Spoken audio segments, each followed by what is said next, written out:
Okay.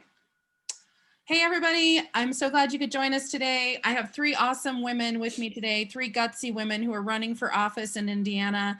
And it is coming down to the wire. Some of these races are so close. So I want to thank you all for being here. I'm going to get started here with Thomasina, who can only be with us for a short time. So Thomasina, tell me more about who you are and why you're running for Congress. I'm Thomasina Marsili, and I'm your next House District Representative for Congress in the 8th District. Teresa, you could hear Teresa saying yay because I will actually be her congressperson. Yay! Yeah, exactly.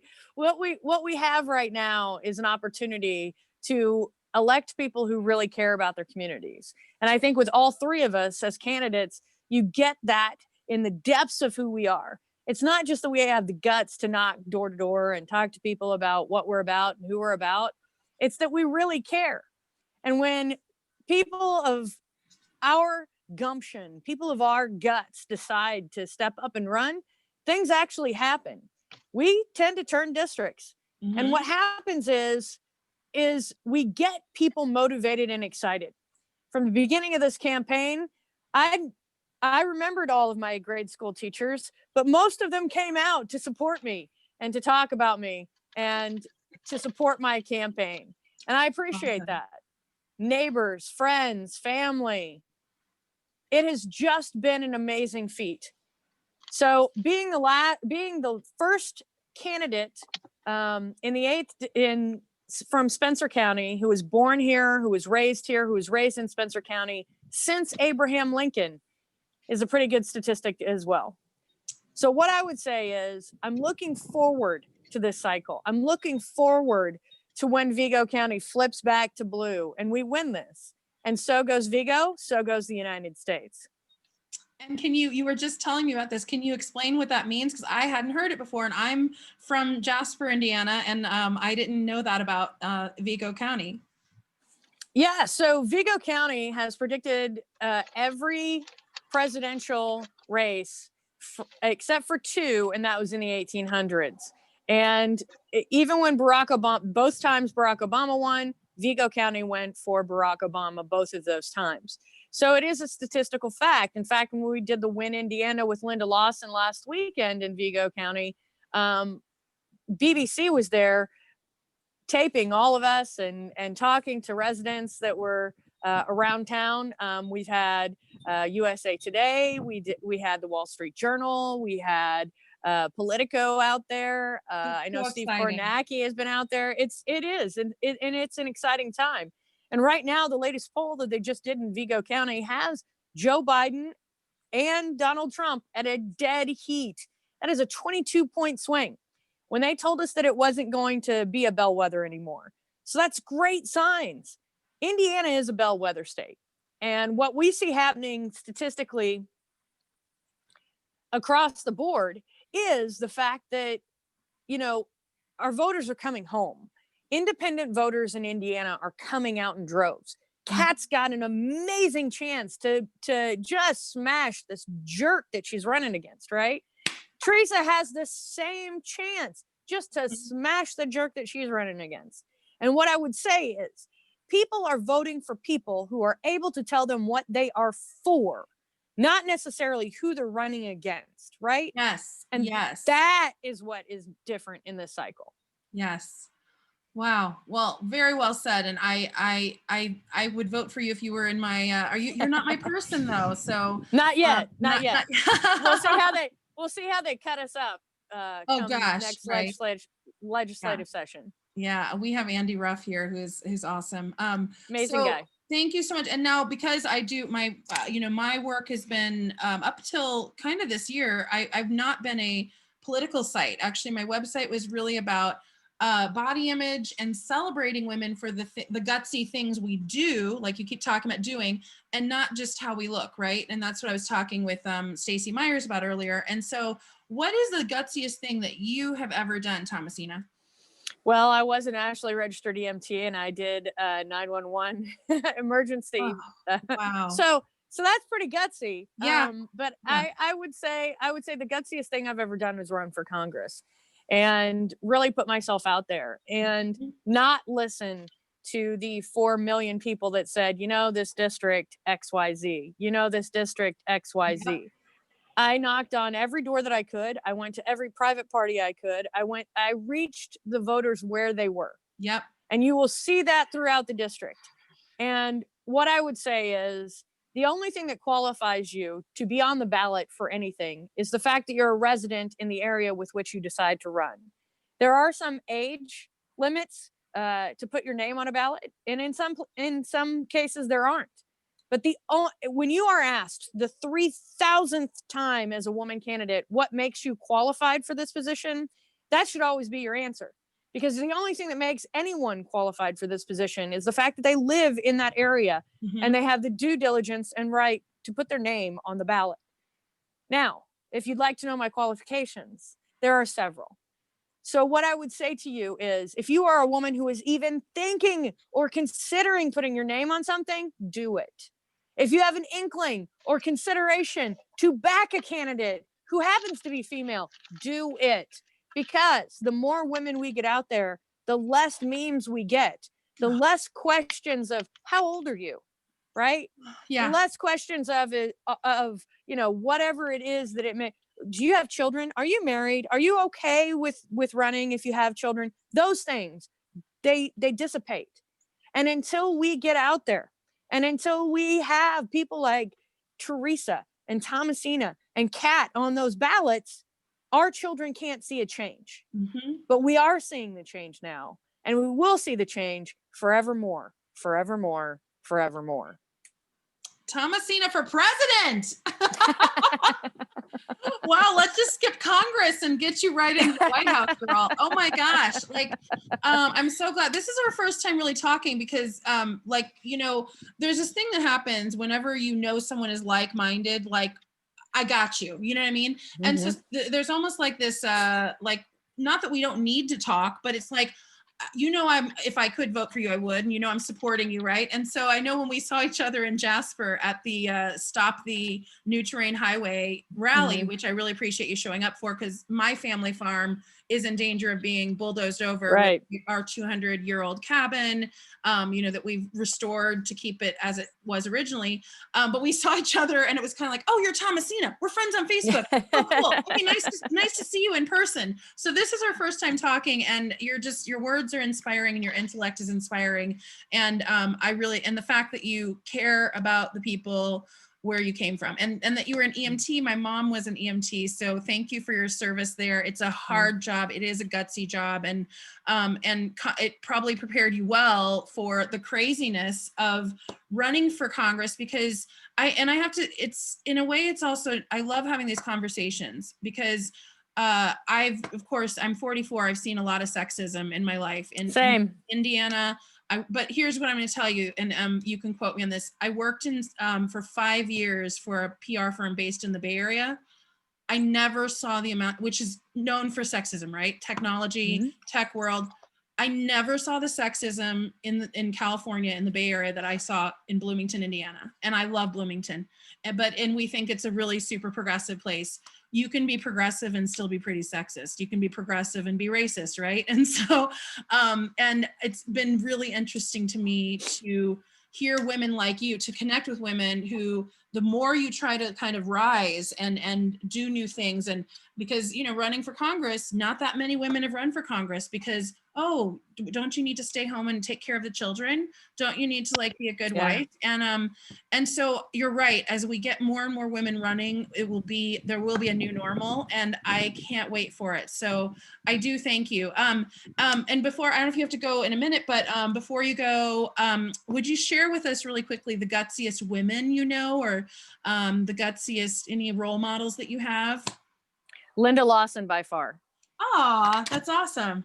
Linda Lawson by far. I personally know her, but if it weren't for her due diligence in even wanting to be a cop in Northern Indiana, I would not be able to be an AMT, right? I would not even be able to volunteer at the volunteer fire station because she put her neck out there when I was just born, right? I had the ability to even be there. And she didn't stop there. For 20 years, she put the equal pay bill in front of the House, and I didn't even know it was happening, right? And then just to see that transformation of, because of her, I'm here. And because of me, all the little girls that come out to all of our rallies, right? That are seeing that same inspiration, that understand that they can run for something. Right. So without Linda, I would not be here. And I can say that in fact, she's our lieutenant governor candidate. She's running for lieutenant governor, and she's going to be our next lieutenant governor. If Indiana surprises the country, which I believe we will, and we go blue, I really believe we're going to go blue through and through. I think we're going to go blue for people like you running locally and for Congress. I think we're going to go blue for the governor and for president. I really believe that. The same energy is in the air, I think, as when Barack Obama ran the first time. I don't know if you, I was out canvassing. I would say, I would honestly say that it's a little bit more intensified. Yeah. And the reason why, and the reason why is when everybody was excited for Barack Obama, right? Everybody was excited for Barack Obama. And what I have seen is that they've already experienced 4 years of Donald Trump. And the excitement around never experiencing that again is of saying no to that, right? Like, especially people in our generation, Gen X, right? And the reason I say that emphatically is, I have personally had messages from at least 1,500 women who are in Gen X, who are of the 44-ish range, right? Who have never voted before in any election, who registered to vote for me in my area. Wow. So for that to be occurring, there is the same intensity as with Barack Obama, but I would say that there is a more certain urgency because we've already experienced 4 years of Donald Trump, right? Right. Wow. Well said. Well said. We just have one audience member coming in to join us. So that's exciting. So we may have some questions. Anything you would like to, well, first of all, I want to tell people that your website is Hope for 8. Is that correct? Hope in 8. Hope in 8. IN 8. Right. Got as it. in like inside or Indiana. Yeah. Got it. That's smart. HOPEIN 8. And that's where we can find out more information about you and your, if you want to tell really quickly anything you want to share about what you want to get done, and also anything else you want to share, with your potential voters. All I can say is we are going to get some awesome House district candidates in there. Kat, I can't wait to see what you do for Indiana. Teresa, I can't wait to see what you do for Indiana. And I cannot wait to see what Linda Lawson has and what is ready for her at the helm as the lieutenant governor and as Woody Myers as our governor. What I will say is this: if you haven't voted, vote, because it is close. Yep. And if we reach those numbers, nobody's going to know what to do unless you actually get off your behind and go out and vote. So go vote. That's the most important thing that you can do. If you won't run, vote. I love it. Thank you so much, Thomasina. And I'll move on now to Teresa and Kat. Why don't we, Teresa, do you want to start out by telling us a little bit more about yourself and why you decided to run for the House? I'm sitting in my car and I'm sitting at 12th and McCormick in Washington, Indiana, which is a great place. And I'm getting a lot of strange looks, but that's okay. I'm Teresa Kendall and I live in Jasper, and I am running for state representative in District 63, which includes your hometown, Rachel, and about 2/3 of Davies County, which includes the town of Washington, and about 2/3 of Martin County, which includes a lot of the Hoosier National Forest and the towns of Lagodi and Shoals.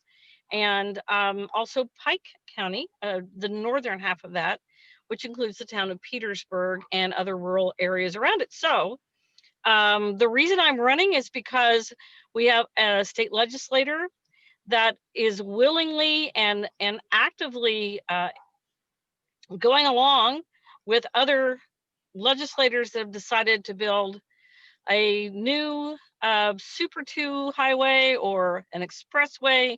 It is basically a new terrain highway that will rip through Davies and Martin County, possibly venture off into Orange County, depending on which way it goes. Either way, it destroys the Glendale Fish and Wildlife Area, which is a federally protected land area, or it could rip through the Hoosier National Forest, again, federally protected land. But it was real convenient for them that they got a U.S. senator who was the one who actually started this thing in 2017. Of course, we know we're talking about Mike Braun, who is from Jasper. That has to be stopped. It has to be stopped. It was born in the Indiana State Legislature. And when I'm elected, I'm going to go there and make sure that it dies in the Indiana State Legislature. I'm also running because I'm a teacher of over 30 years. Our state representative, as every GOP state representative does in the state house, they vote continually for a state education budget that does not give our public schools enough money. And even when they don't give them enough money, they take off a bunch of money from the top of the general fund, distribute it to expensive private schools in Indianapolis, Fort Wayne, parts of Lake County. And the end result is our public schools are, they're shorted the funds they need. They're literally, dying a death by 1,000 cuts, just slowly.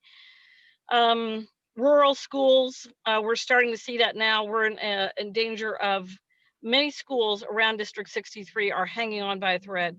Referendums have to continually be put up for a vote, so that forcing taxpayers to raise taxes because the state legislature is giving their tax money away to people who send their children to $30,000 a year private schools. That is, we basically have a one-party state legislature right now because there is a supermajority by one party. They do not listen to their constituents. And like Thomasina was talking about, I think this whole election is about people that respect their constituents. Kat is running against a person who's probably the most disrespectful person outside of Donald Trump. And I think he would give Donald Trump a run for his money. Wow. And the people of Indiana are, they're onto it, everybody's woke these days. My mom is 91, she's woke. Everybody is woke, and nobody is going to put up with this. Yeah, we don't have to. And so we're better than this. We're better than it. Yeah. And I'm running because our representative runs on an issue of local control and eliminating state government. It's like, dude, those aren't issues. It's a concept, and it's kind of a crappy one too. So I'm running on making sure that we fund our public schools properly, which would in turn make sure teachers have better pay. Rural schools need to be protected. Rural schools can be, centers of all types of, local services that would help families and children and just everybody. Things have to change. We just can't do this anymore. We are done. Can't do it. We're in an abusive relationship with the state legislature. It's time to kick them to the curb, put new people in. Teresa, you're giving me so many good quotes here. My favorite people are the ones who say it like it is and give me good quotes. So time to kick them to the curb. There you go. I would agree with you. And once you are woke, once your eyes are open, you do want to vote for someone who is actually going to work for you and put you and your kids first, which I know that you will do. You dedicated your life to teaching. And so that's one reason I've been wanting to get the word out about you and your platform and your plans. So yes. We'll come back in a minute, but that was a great introduction to Kat, who is, until like yesterday, Kat, I don't think we'd talked. So Kat, thank you for joining me today. And tell me more about you and why you're running and where you're running and all that good stuff. Okay. Well, yeah, it's so great to meet you in person. Well, through Zoom. That's the new in-person 2020. So. Right, the COVID in person. I'm sure you all understood what I meant when I said that. Right. But yeah, so I'm Ketcham-Hardwick. I'm running in Indiana House District 69. That includes most of Jackson County, so Seymour, Brownstown, Crothersville. the majority of Jennings County, North Vernon, we go over to a little portion of Jefferson County, the towns of Deputy, Kent, DuPont. There's also a small portion of Bartholomew County. So if you're in the Elizabethtown area, there's a few hundred of you that I can reach. So yeah. And, simply speaking, I'm running because I want to help people. It sounds simple, but it's so true. Teresa talks about being woke. And, I think that's one of the things, probably, 20 years ago, I started down that line of being more woke to social justice issues, the way that politics shape our lives and shape the world, the way government does that. And about a decade ago, my son was born. He's 11 and a half, so it's a little over a decade ago. But I feel like that urgency just really, full force hit me again, because I'm like, okay, it's not just about me, and before I didn't feel like it was just about me, but, having him made me stop and go, okay, no, I have got to change this world for him. I've got to leave, a better place. I've got to change things and give him opportunities. I've got to help public school, the environment, so many things that are lacking or need to be stronger. I just, having him really just reinvigorated that in me. How old is your son now? He's 11 and a half. Oh, that's a fun age, but also hard probably, because he wants to be hanging out with his friends, and it's such a crazy time. Yeah, it is a crazy time, but he's great. He's an only child too, so I think he's very social, but at the same time, he's okay with that. Right. That little bit of self-reflection and spending time alone. So he's great, and he's been very happy to help me along the campaign trail, sliding around and passing out signs, and just all of those things. So I actually looked back in 2016 at running for this particular seat, but he was the reason that I held off. He was at the time just about 7 and a half.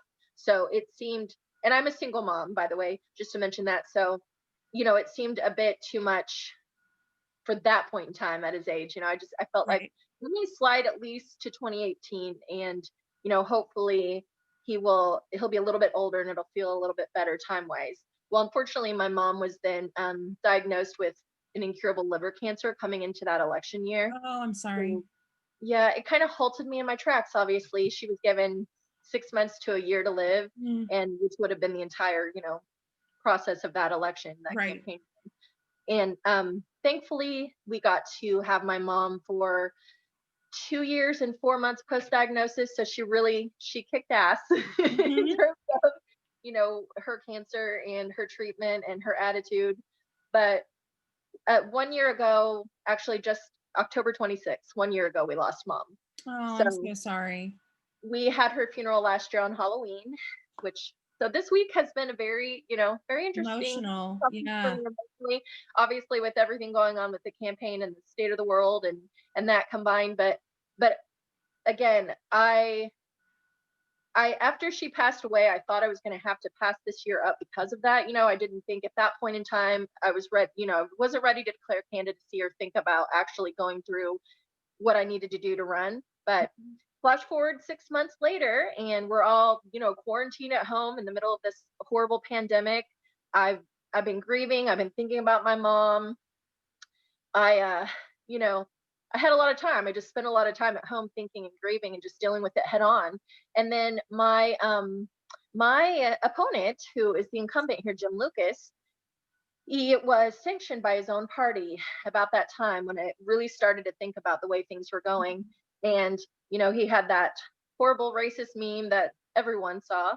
And, that was just one more thing in a long line of things that he had done to make a horrible name for himself, to be insulting, to be derogatory, racist, misogynistic, you name it. And so I just thought to myself, okay, you've already waited, you didn't run in 2016, you didn't run in 2018. You thought you were going to have to pass up this year, but you know what? Forget about it. If my mom was here, she would want me to go for this. She wouldn't want me to wait 2 more years. And in fact, I was getting ready to turn 42 in the summer, and my mom was 62 when she passed away. So that number, like 2 decades, it was very profound to me at that point in time. I thought, if I only had 2 decades left on this earth, like my mom did at my age, again, would I want to wait 2 more years? No, it needs to happen. So I made that decision. And I think running, again, we need more diverse voices. We need women. Yes. I'm a queer woman. We need more, women in our community. We just, it's important to have different perspectives and different voices and to see representation. So Absolutely. here I am. Wow. Well, it sounds like your mom was a gutsy woman and you're a gutsy woman. So what would you say is the gutsiest thing you've ever done besides running for office and a year after your mom, which by the way, my mom passed away and my dad passed away a few years ago, and my mom her funeral was actually on New Year's Eve of going into 2017. It's it kind of gets to be since it was kind of a crazy time, but it does get easier for what it's worth. And honestly, I really feel like whenever I do good work or anything that helps someone, my mom was an EMT. She was a home healthcare provider, and that's how I feel like her spirit lives on, honestly. So your mom's spirit is, I believe in, still going right inside of you and your kid. And but it's amazingly gutsy that you're doing this. So thank you. But what else have you done? Tell me more about your life and other gutsy things you've done, challenges and then you'll be next, Teresa, just so you know, I'm going to get to you with your gutsy moments of your life. Okay. Well, yeah, absolutely. Like you said, I think obviously running for the seat, being a single mom, being a queer woman a year after my mom's death is likely the gutsiest thing. But yeah. outside of that, I would really think about just probably in the past decade again, too, since my son was born, the gutsiest thing I've done is be able to make changes to my life, be able to not be scared to take opportunities on, and be able to, when I'm not happy, when I'm not feeling satisfied or like my life is going the way it is, to not be afraid to make those changes, because I think so many of us spend our lives sort of in fear. We get comfortable in our jobs, in our relationships, in so many things. And even when we have that feeling inside that we're not really satisfied, and we don't feel like we're living our best life. We're not doing things that make us passionate, but we're sometimes very scared to like go out on a limb or take those leaps of faith. Right. And one of the first times I did that was when my son was just barely 2 years old, and I decided to totally change my career path then.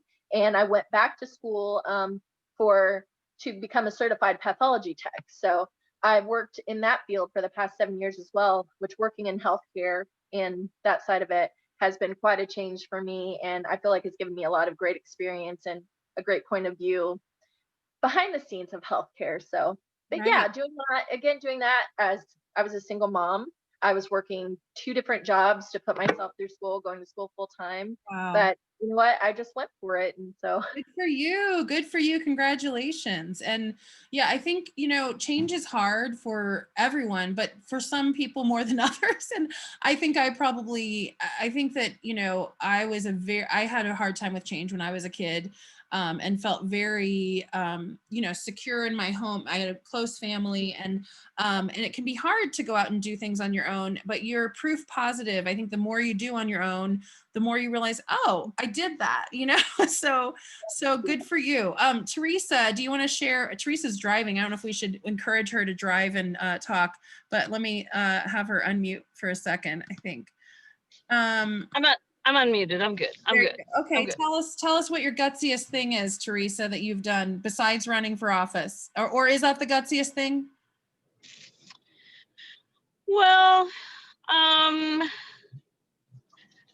actually, I don't think it's that hard, and I don't think it's that. It is gutsy. It is gutsy because I admire people like Kat.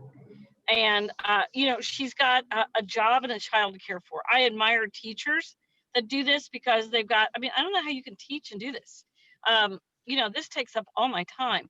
But what I think the thing is, like, when you talk about doing gutsy things, anything that you really, really believe in and you stand up for it is gutsy. you've got to have some balls, if we got them. I mean, and in my particular case, I've always been very, proud of myself for standing up for my students when I was a teacher. And there were lots of things, particularly, having listened to anybody, but just like Kat was talking about, kids that I had in my class, that were bisexual, queer, anything, any whatever. I mean, it doesn't matter what they were. But I taught high school. The first half of my teaching career was all high school. The second half of my teaching career was in elementary. Mhm. And just standing up for kids. And I feel good that I did that. I don't know necessarily if you call it pride, but I'm glad that I did it. I risked my job. I know that I was let go because of it one time. I had a student who wanted to go to prom with his boyfriend. And this was in 2001. And he was in my class. I was the class sponsor, the junior class that put on the prom. And the administrators did everything they could to keep him from going.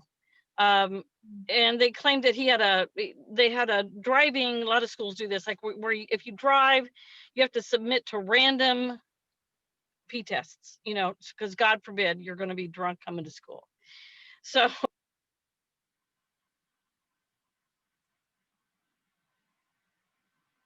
anyway, you have to do that.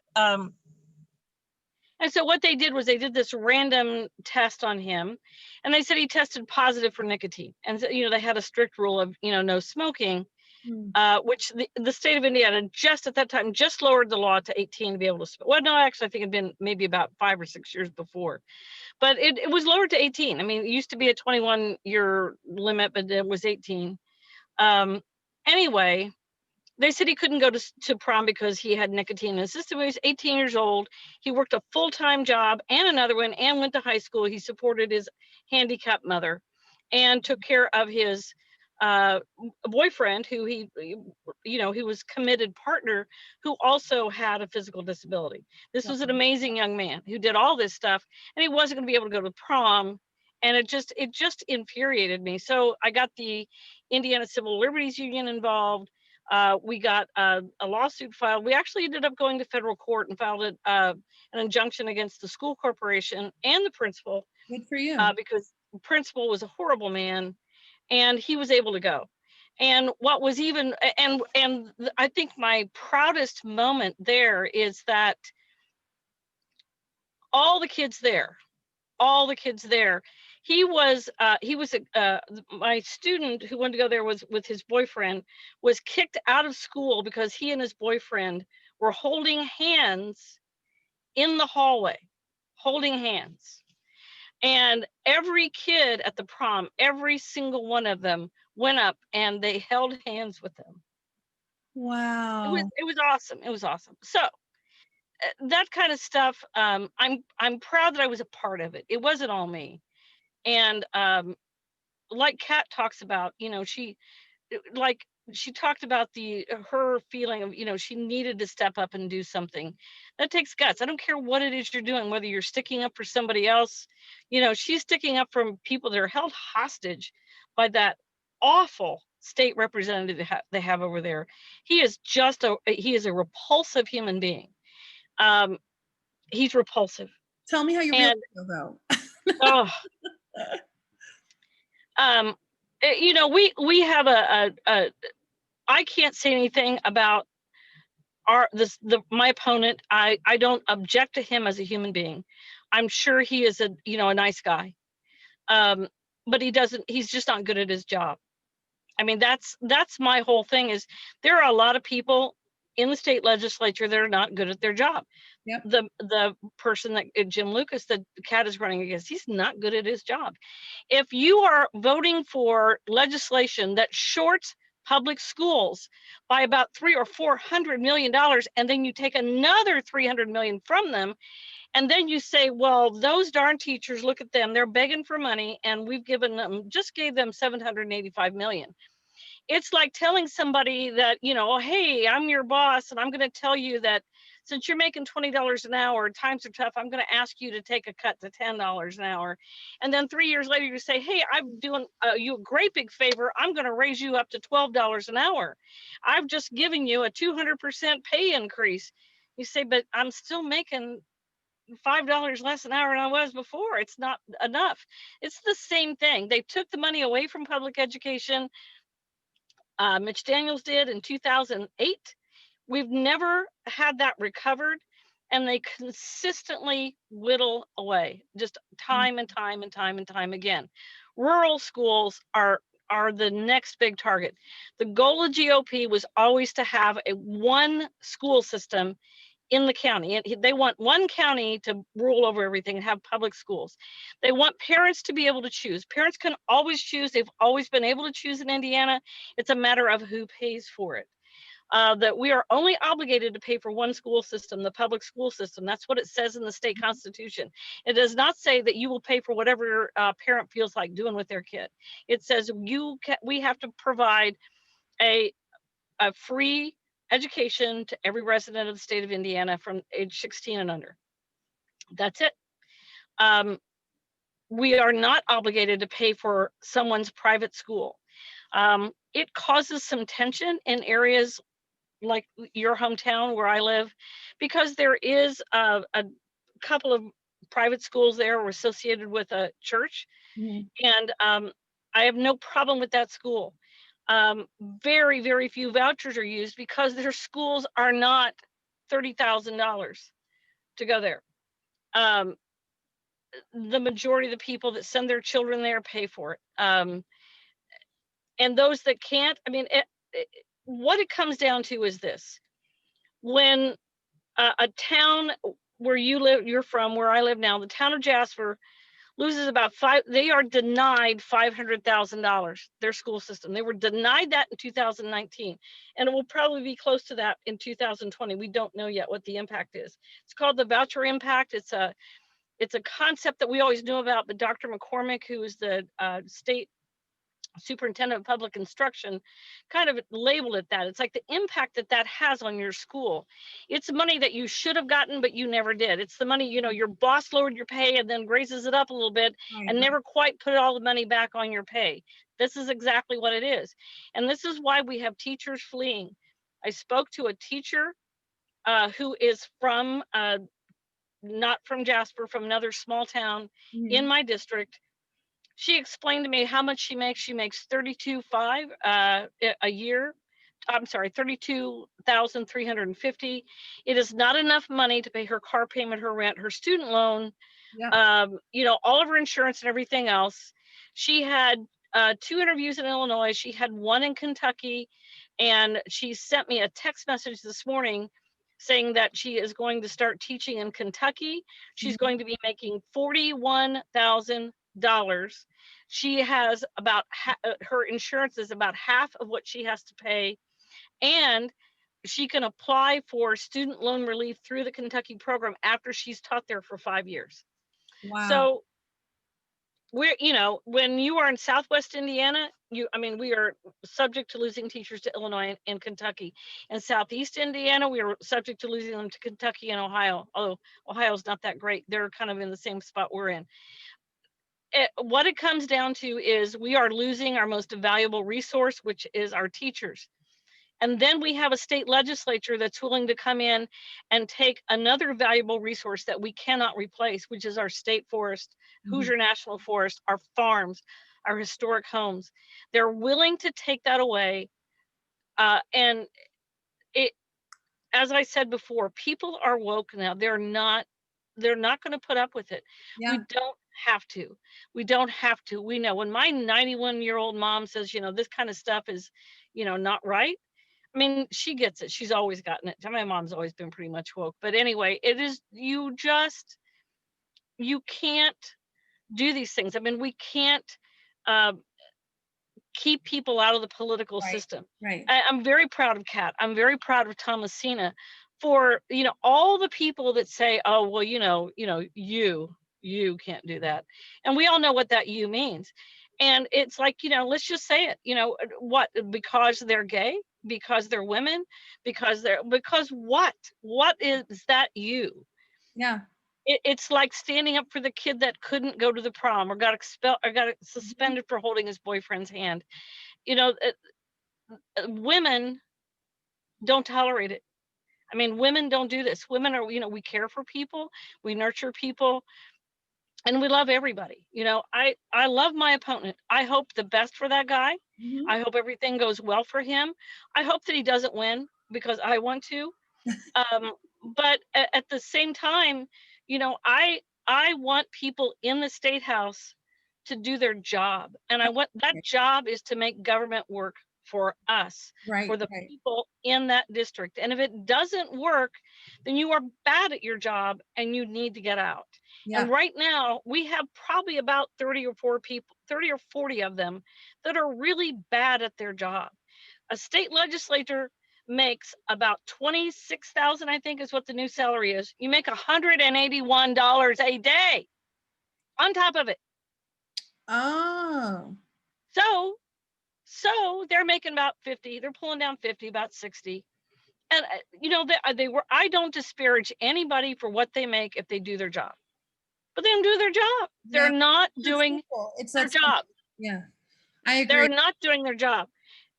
Perfect example. My opponent, there was a bill that came through from, there's this horrible situation where there was a lot of lead contamination from wastewater that was dumped up in Lake County. And so they find out in Gary, home schools, they got all this lead contamination. So kind of a side thing from that was the state legislator said, oh, let's just test every school's water for lead and copper contaminants. Good idea. Who can argue with that?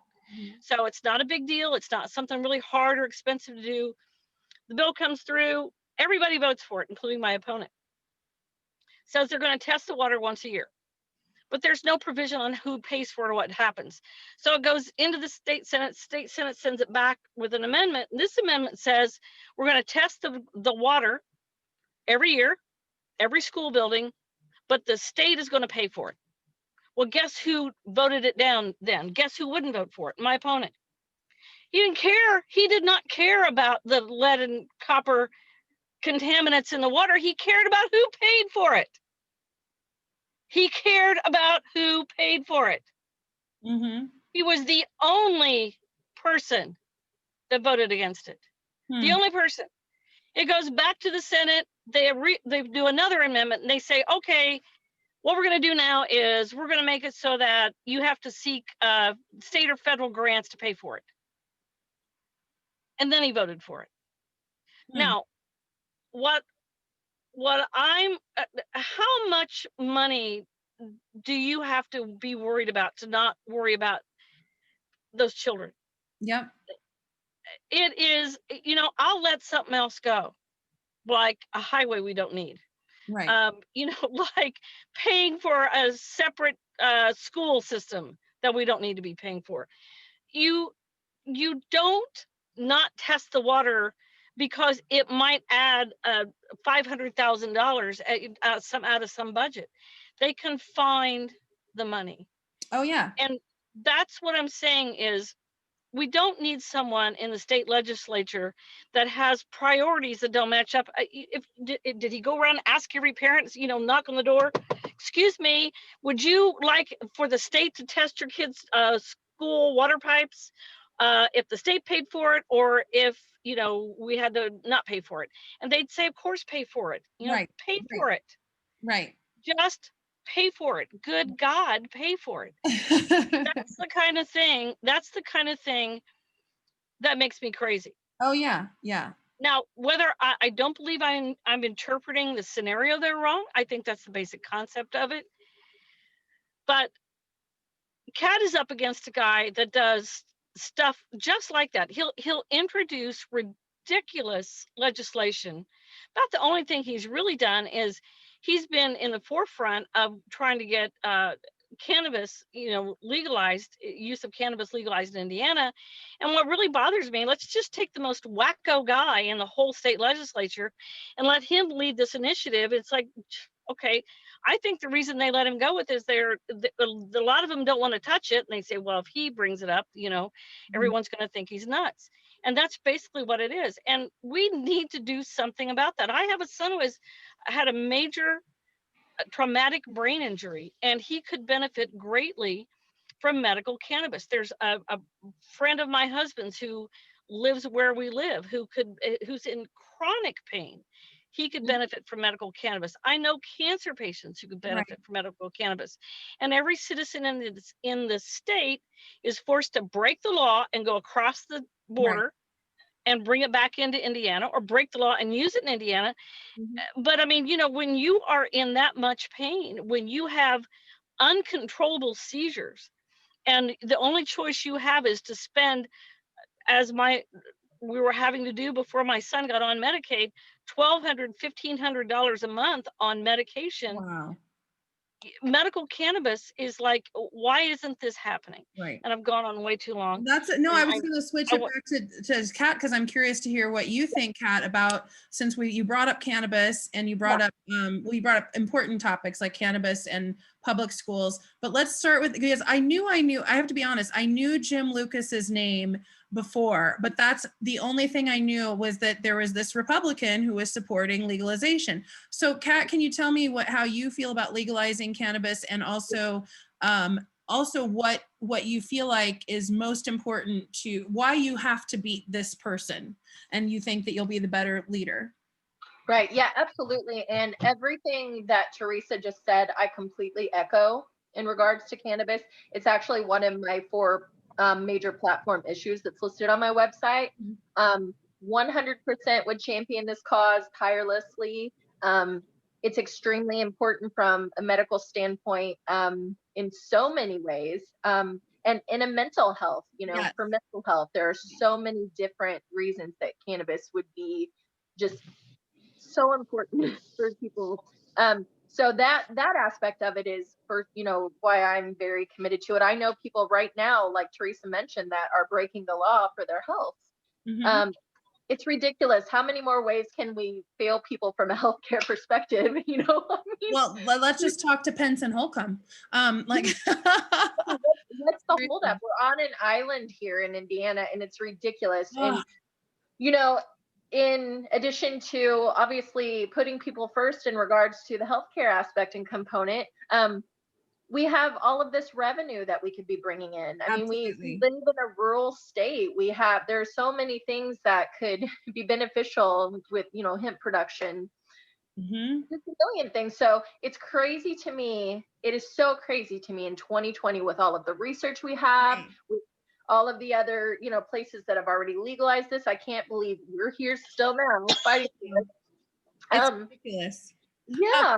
Have you, by the way, did you watch, speaking of how Republicans feel about cannabis, did you watch the last debate with the 3 governor candidates? Yes. Did you hear what Holcomb said? How he said, I think we need more research. And I just thought, walk out your door, dude. Like, ask your neighbor, ask the guy down the street. Like, also just go to anywhere, it's, the research is in. The research is in. And if you're not willing to listen to it, like. Well, it's funny that people like, I don't know, Holcomb or someone like that would say we need more research, we need more research, but they're willing to, they ask that question when it comes to legalizing cannabis, but they're willing to disregard very important scientific research when it comes to COVID. So exactly, it's just cherry picking, right? It's just cherry picking. We care about those. Yeah, we care about that, that type of data when it comes to something like cannabis that could actually be very helpful to people in the economy. But we don't give a rip about it when it comes to saving lives during an epidemic, during a pandemic. Yeah. And it's so, I mean, it's proven to be, healthier than, and honestly, I think it would help us dig out of the opiate crisis, which was worsened by Mike Pence when he was here. And I think that, you know, people don't understand that there are women, I'm going to guess, this is our first time talking ever. I'm going to guess you were probably one of the women who stood up against Mike Pence when he was here.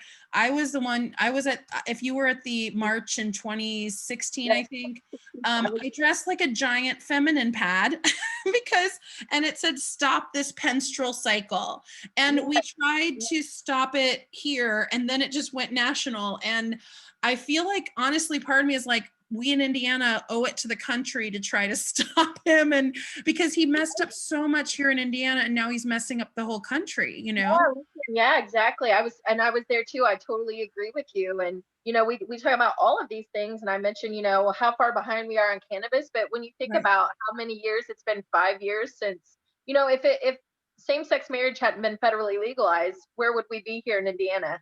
I shudder to think where we would be when someone, like, you know, with RFRA and, you know, with trying to get amendments passed to our Constitution defining marriage between a man and a woman. Yeah, these are all just horrible, detrimental things that have happened under Pence and other types. And some of the people that Teresa and I have been talking about that are right now, you know, that have been representing us in the state house during all of those votes. Somebody like my opponent who was voting in favor of those things. You know, but yet he wants to come on record as someone who says he's for limited government. He doesn't believe the government should be, you know, making decisions in regards to people's personal lives, yada yada. But it's a cherry picking situation, because we don't care if the government makes those decisions when it comes to, you know, same-sex marriage or women's bodies or anything like that. But yeah.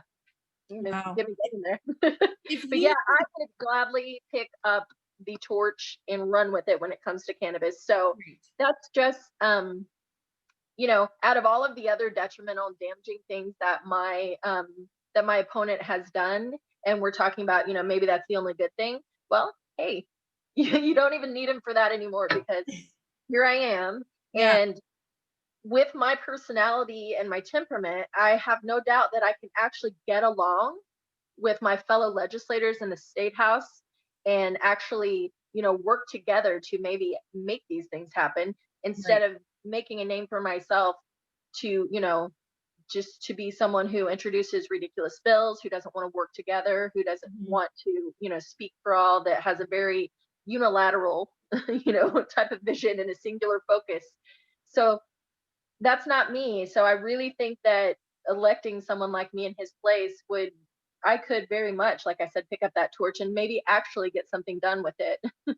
That's great. Well, I do think that, like, change is in the air, and I, you know, Dr. Myers he's a medical doctor, you know, and it was almost just bizarre and surreal to have a medical doctor saying on a stage that it's, you know, that he does approve of medical cannabis, which almost every state that I know of has done medical first and then recreational. So it's kind of like the first hoop you have to jump through usually. But then to have someone saying, no, we need more research, and it's been around forever. So to me, it's like just saying you're going to outlaw celery, you know, like, you got some celery in your car, guys. And meanwhile, we can go to get a prescription for, you know, 240 Percocets, you know, and for 1 month, you know, like that. There's something wrong. The damage that those types of drugs do to a person, to their system, you know, to mentally, you know, addiction wise moving forward. It's criminal to think that we're focusing on the you know, opposite of that when it comes to actually assisting people here in Indiana. And just for the record, I am in favor of full legalization as well as decriminalization.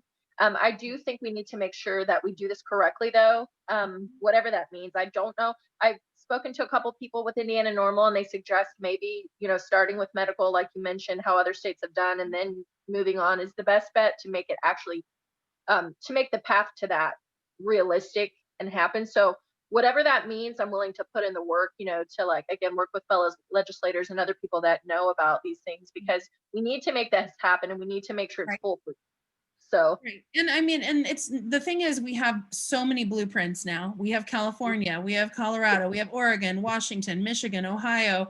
Illinois. And it's like when all these states, you know, New York, of course. And so I think that it's not like this is a brave new step into unknown territory. And, you know, I visited my sister in Michigan, and honestly, it's amazing. You can just basically go, by the way, my sister, I did not go with her. But there's like just a drive-through. It's like going to a Wendy's and you order on your phone and you go through, and it's so easy. And by the way, when I was in Michigan, the line was crazy. And so we're talking, like we keep talking about how are we going to make money and how business and and I'm like, business goes on even if we have to close down certain things to be safe, you know, if we have to close down movie theaters, if we have to, or, you know, if we have to close, I'm a theater person. Like I used to teach kids. Oh, cool. So I used to teach kids theater, and I can't do it right now unless I do it outdoors or find another way. And it's just life. And I'm not complaining, because I would rather those kids be safe and myself be safe and their parents be safe than teach a theater class indoors, you know, during a pandemic. So, but you just find different things to do. Like I've actually been teaching online. So I think that, you know, our creativity is going to be needed right now. And God knows, this is what I want to say to you and to Teresa, is that God knows women, for the most part, I see so much creativity from women, because we have to be, you know, whether it's creativity with your budget, creativity making a Halloween costume, creativity, you know, figuring out your next meal and how to make something out of noodles and, you know, butter and ranch dressing, if you're from Indiana, right? Jen, bring up ranch. Right. Wait, aren't you you're also, no, tell me a little bit more really quickly about your, not your, I'd love to hear about your creativity, your theater background, but also your physical, your Yeah, right. Fitness. Yeah. fitness Okay. coach, is that right?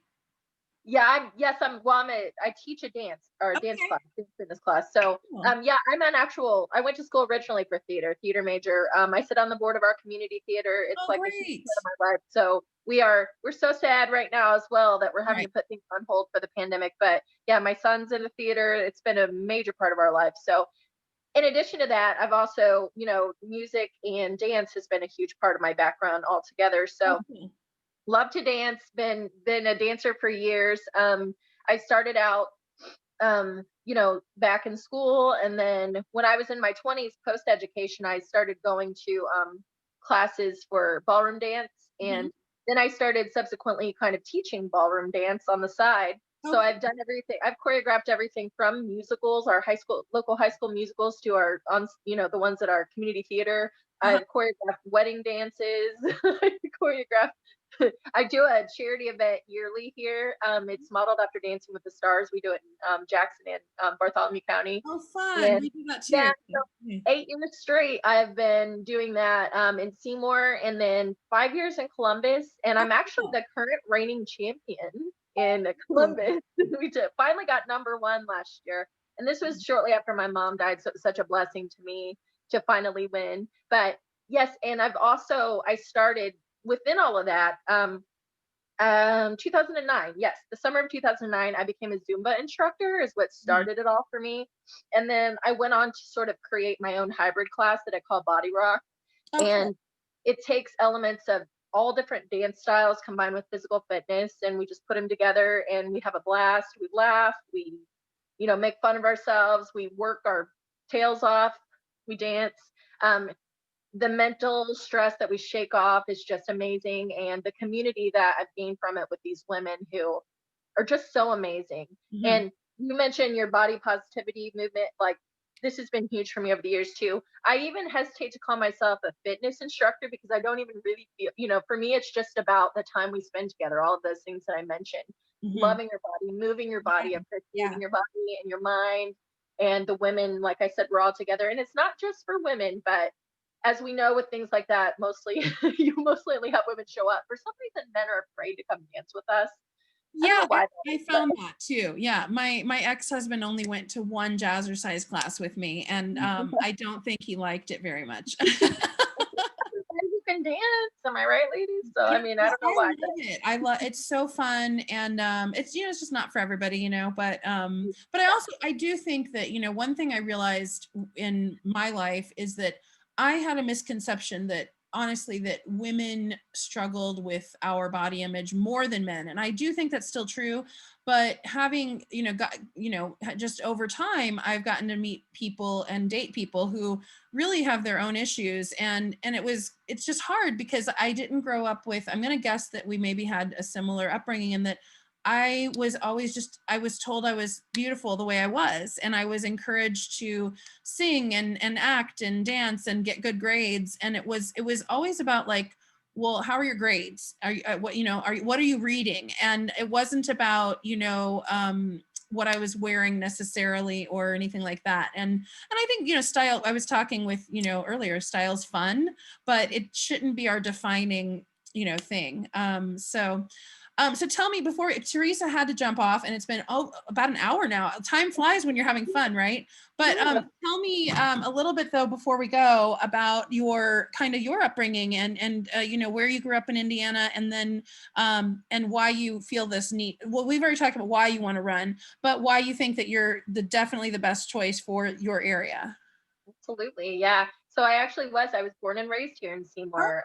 Okay. In the District 69 here. I went away for a couple of years for college, but came back, and I love it here. I love, I have very tight family unit. I spoke about my mom, but I'm very close to my dad. I have 2 sisters. I have so many amazing friends here that one of my best friends, we were in kindergarten together.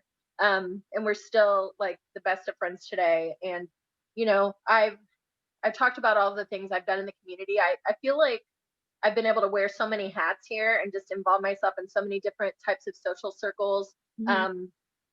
Because I love people, I'm energized by that connection, by learning more about people and what makes us tick and how we're different, how we can take those differences and really, come together to achieve like a really beautiful common ground, and how we can learn from each other. Yeah. And, I think we all know that this is what sort of has just been going on this downhill slide for several years now, especially in regards to politics.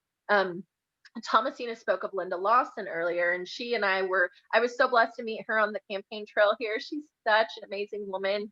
I can't say enough good about her, but she was sort of talking about that same thing, 20-ish years ago when she started in the House of Representatives. She said that you could come together, Republicans, Democrats, whomever, you could disagree, you could like kind of battle it out over this legislation, but at the end of the day, like you would go out to lunch afterwards, or you would like know each other's kids' names, like how are you doing in sports, you would send Christmas cards, like you were still able to maintain that respect and that that common core friendship or that common decency towards each other. And it's just, oh, where did we lose that? Like I really think we lost the progress with Trump. But I do think that he planted the seeds before. I've given this a lot of thought. I think a lot of us have, especially if you love people, because it's like, how can people who are good people, I'm going to say good people, I don't usually use the words good and bad, but people I know who have good hearts, right? Who will say they still like Trump because of his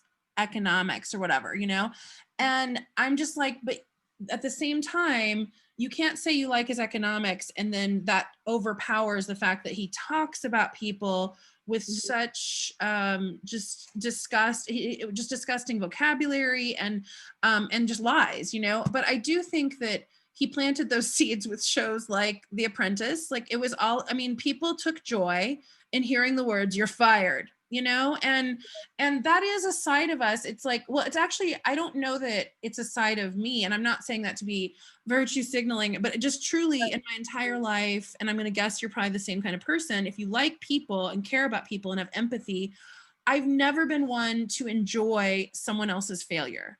And those are the people who are voting for Trump because they enjoy watching people fail. They enjoy the negativity. And then you have to ask, like, how did we get to that extreme? How did they get there? And I do think now we're swinging back to like where you and I want to be and where we're happiest, which is treating people with respect, treating all people with respect. And I don't know that, I don't know how many steps back he and Pence have taken us. And by the way, I don't think he could have done any of this without Mike Pence. And people keep ignoring the fact that he's the vice president. And he is he's a little quieter, so. Yeah, well, he is, but he's pulling, Yeah. he's the silent, I'm going to say the silent killer, because I'm going to send you an article after this, but you're in the Nasty Women group, right?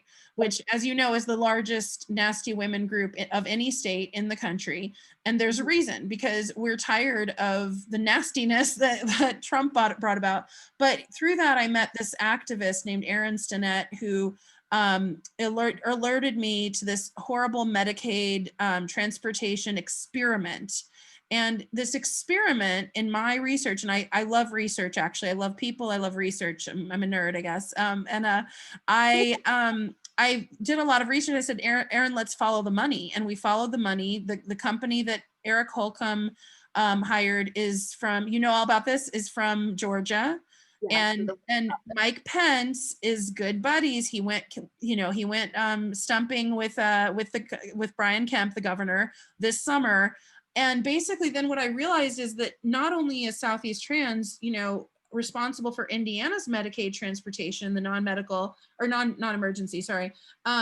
Also Louisiana, Virginia, Georgia, of course, Arkansas, and Tennessee and Mississippi and DC. So it's a 7-state experiment gone wrong, because I've talked to people, this woman who was left, she says 20 times, either at home without a ride to her dialysis, or she was at dialysis and either they came early and said, well, you have to leave now. And she's like, but I got 15 more minutes. And this is, and she just went into the hospital this Friday, actually. And so she has sepsis, and it's like her story, that the fact that she's had to deal with diabetes since she was 13, and now her government is literally, I'm saying the word, trying to kill her, but I mean, I'm not saying it like lightly, but when you hire a 2-star company to take over, and they've already killed someone in Arkansas, there's a 5-year-old little boy who died in a hot van. And a woman who, died in a car accident because, she was not safely transported to her appointment, and had survived breast cancer, by the way, and then died due to the negligence and bad choices of Brian Kemp, of Mike Pence.